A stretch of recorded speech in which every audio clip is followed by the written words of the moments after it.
பாலாக் மோவாபியர்களின் ராஜா. இவருடைய தகப்பன் சிப்போர் லோத்தின் சந்ததியினர்.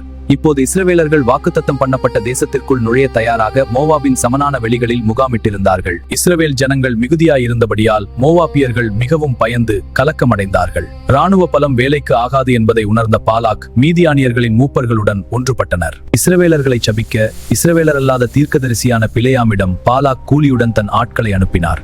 சாபங்களுக்கும் ஆசீர்வாதங்களுக்கும் உள்ள வல்லமையை பாலாக் ஆழமாக நம்பினார். பாலாக் பிலேயாமுக்கு 3 வெவ்வேறு இடத்திலும் பலிபீடங்களை கட்டி காளைகளையும் ஆட்டுக்கடாக்களையும் பலியிட்டு இஸ்ரவேலை சபிக்க சொன்னான். ஒவ்வொரு முறையும் தேவன் இஸ்ரவேலர்களை ஆசீர்வதித்தார்.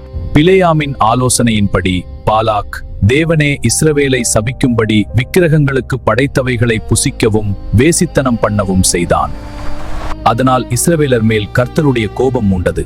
இதனால் ஏற்பட்ட வாதையில் 24,000 இஸ்ரவேலர்கள் இறந்தனர். தேவனுடைய ஜனங்களை வீழ்த்துவதற்காக பாலாக்கிற்கு வழங்கப்பட்ட பிலேயாமின் போதனை இன்றைக்கும் காணப்படுகிறது.